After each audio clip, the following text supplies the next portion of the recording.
औज़ुबिल्लाहिमिनश्शैतानिर्रजीम बिस्मिल्लाहिर्रहमानिर्रहीम। पाकिस्तान और दुनिया भर से देखने और सुनने वालों को अस्सलाम वालेकुम। तो प्यारे पाकिस्तानियों, खुशियां मनाना शुरू कर दें। आपका लीडर मियां मोहम्मद नवाज शरीफ साहब जनाब वतन तशरीफ़ ला रहे हैं। बड़ी तकलीफ झेलने के बाद, बड़ी बीमारी झेलने के बाद, जैसा कि आपको पता है कि मियां मोहम्मद नवाज शरीफ साहब आज से तकरीबन 4 साढ़े 4 साल पहले दवाई लेने के लिए लंदन गए थे और वहाँ पर वो इतना अरसा हॉस्पिटलों में रहे हैं, बिस्तर पर रहे हैं और डॉक्टरों की टीमें उनका इलाज करती रही हैं।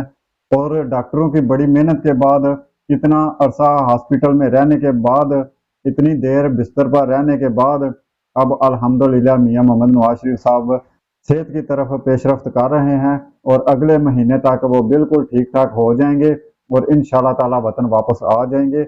और हमारी दुआ है कि हमारे लीडर जनाब मियां मोहम्मद नवाज शरीफ साहब सेहतमंद होकर वापस जल्दी जल्दी आएँ और अल्लाह ताला उन्हें हमेशा हमेशा सेहत और तंदुरुस्ती अता फरमाए। क्योंकि अब हमारे दूसरे लीडर मियां मोहम्मद शहबाज शरीफ साहब जो हैं, उनके पास पता नहीं 50 रुपये बाकी बचे भी हैं कि नहीं, कि वो दोबारा फिर 50 रुपये का स्टाम्प दें और मियां मोहम्मद नवाज शरीफ साहब को दोबारा फिर बाहर जाना पड़े, लंदन जाना पड़े दवाई लेने के लिए। क्योंकि हमारे मियां मोहम्मद शहबाज शरीफ साहब जो हैं, उन्होंने तो कपड़े भी बेच दिए हैं अवाम को आटा दिलाने के लिए। तो आपको पता ही है कि मियां मोहम्मद शहबाज शरीफ साहब ने बड़े मुश्किल मुश्किल फैसले और सख्त सख्त फैसले भी किए हैं अवाम की खातिर। मियां मोहम्मद शहबाज शरीफ साहब ने तकरीबन डिप्टी कमिश्नर, एडिशनल कमिश्नर वगैरह को नई गाड़ियां लेकर दी हैं अवाम की खातिर, क्योंकि वो जाकर नई गाड़ियों में बैठकर, करोड़ों की गाड़ियों में बैठकर डिप्टी कमिश्नर साहब, एडिशनल कमिश्नर साहब जो हैं, वो जाकर बाज़ारों में आलू, प्याज, टमाटर वगैरह के रेट चेक करें। और ये किस लिए? अवाम के लिए, क्योंकि अवाम ने ही आलू, प्याज, टमाटर वगैरह खरीदने होते हैं। तो मियां मोहम्मद शहबाज शरीफ साहब ने उनको इतनी महंगी महंगी गाड़ियाँ इसलिए लेकर दी हैं ताकि वो उन गाड़ियों में बैठकर जाकर अवाम के लिए जो आलू, प्याज, टमाटर वगैरह हैं, उनके रेट चेक करें कि वो दुकानदार कहीं कोई 5-10 रुपये ज़्यादा तो नहीं ले रहा अवाम से। तो ये बड़ी कुर्बानियाँ दी हैं मियां मोहम्मद शहबाज शरीफ साहब ने। हालांकि खजाना खाली था, खजाने में कोई पैसा नहीं था, तो इस सब के बावजूद भी मियां साहब ने उनको इतनी महंगी महंगी गाड़ियां लेकर दी हैं। और फिर 6 लाख तनख्वाह लेने वाले को मियां मोहम्मद शहबाज शरीफ साहब ने तकरीबन 1300 यूनिट बिजली की जो है वो फ्री कर दी थी।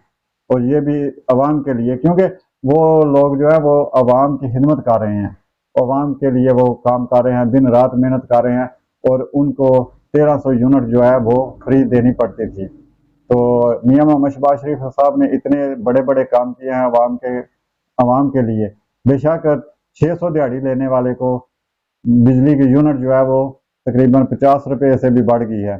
तो वो करना पड़ता है, ये भी ज़ाहिर बात है आपको कि अब उन्होंने 50 रुपये का स्टाम्प उधर दे दिया था और आटे के लिए भी कपड़े बेच दिए थे, तो फिर मियां मोहम्मद शहबाज शरीफ साहब क्या करते? खैर, हम सब दुआ करते हैं कि जनाब मियां मोहम्मद नवाज शरीफ साहब जल्द से जल्द वतन वापस आएँ और अल्लाह ताला से दुआ है कि अल्लाह ताला उन्हें सेहत और तंदुरुस्ती अता फरमाए। अच्छा जी, मियां साहब की वापसी पर कुछ आपको पता है मेल मिलाप शुरू हो चुके हैं।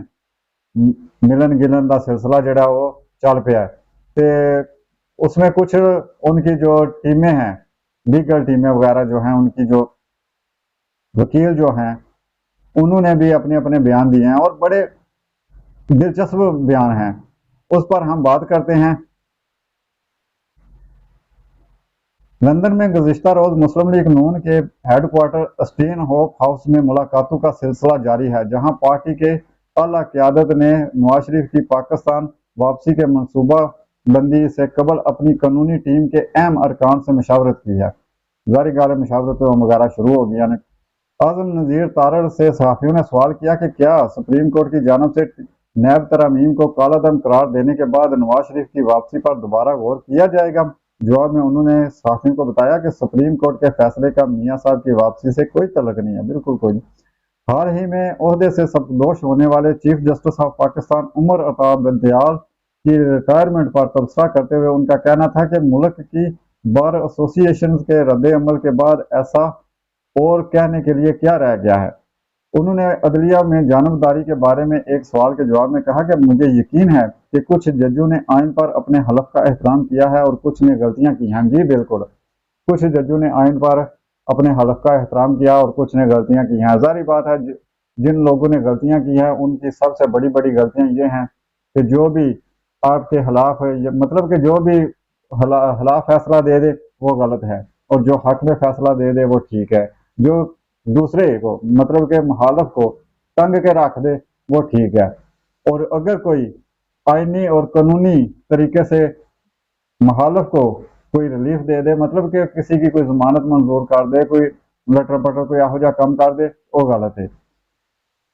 اگر 50 روپے کے اسٹامپ پر باہر بھیج دے تو ٹھیک ہے، دوائی لینے کے لیے وہ تو جانا ہی پڑتا ہے نا۔ تو اگر بے شک کوئی باہر عدالت کے باہر کوئی ڈنڈا بردار کٹھے ہو رہے ہیں، کوئی دیواریں پھلانگ رہے ہیں تو خاموش رہے وہ ٹھیک ہے۔ اور اگر کوئی بندہ کسی جگہ پر کسی جج کو یہ الفاظ کہہ دے کہ میں قانونی کارروائی کروں گا تو اس کو پھر معافی مانگنی پڑتی ہے۔ مانگنی بھی چاہیے، اس میں کوئی شک نہیں، کیوں نہ مانگے معافی۔ جس نے معافی مانگی ہے وہ ٹھیک کیا ہے، معافی مانگنی چاہیے۔ کہ ایک طرف تو ایک بندہ جو ہے وہ اتنی بات کہنے پر معافی مانگتا ہے اور دوسری طرف عدالتوں کو گالیاں بھی دی جا رہی ہیں، ڈنڈا بردار بھی کھڑے ہیں، دیواریں بھی پھلانگی جا رہی ہیں، اور پھر بھی جب بھی بات ہوگی تو بات یہی ہوگی کہ جی کچھ ٹھیک ہیں اور کچھ غلط ہیں۔ تو اس سے کیا مطلب نکلتا ہے؟ کون ٹھیک ہے اور کون غلط ہے؟ پھر یہی نظر آ رہا ہے کہ وہی ٹھیک ہے جو ہمارے لیے ٹھیک ہے، وہ بالکل ٹھیک ہے، اور جو ہمارے لیے ذرا برابر بھی رتی برابر بھی قانون اور آئین کے مطابق چلے گا، ہمارے مطابق نہیں چلے گا، وہ غلط ہوگا۔ یہی بات نظر آ رہی ہے۔ خیر، اچھا جی، جب سیاسی بات ہو، مسلم لیگ نون کی بات ہو اور مریم نواز صاحبہ وہ سامنے نہ آئیں، یہ تو ہو ہی نہیں سکتا۔ تو جناب، مسلم لیگ نون کی نائب صدر اور چیف آرگنائزر مریم نواز نے دعویٰ کیا ہے کہ ان کی پارٹی عوامی مینڈیٹ حاصل کر کے ملک کا سیاسی منظرنامہ بدل دے گی، سیاسی منظرنامہ بدل دیں گے۔ اور آپ یاد رکھیں، یہ بھی ذہن میں رکھیں کہ سیاسی منظرنامے کے ساتھ ساتھ عوام کا بیڑا غرق بھی کر دیں گے، یا جو کہ باقی رہ گیا ہے، کافی سارا کام مکمل ہو گیا ہے۔ مقصد ہے کہ کافی جڑا نا کام انیاں تو ٹپ گیا ہے، ہن تھوڑا کوئی کام رہ گیا باقی، وہ بھی جڑا رہ گیا باقی انشاءاللہ تعالیٰ آ کے وہ بھی عمل درآمد شروع ہو جائے گا۔ تو اللہ تعالیٰ پاکستان کا حامی و ناصر ہو، اللہ تعالیٰ پاکستان پر اپنی رحمتیں، اپنی برکتیں، اپنی شفقت عطا فرمائے۔ اللہ تعالیٰ پاکستان کو ہر بری نظر سے بچائے۔ اپنا بہت بہت خیال رکھیے گا اور ہمیں بھی دعاؤں میں یاد رکھیے گا۔ فی امان اللہ۔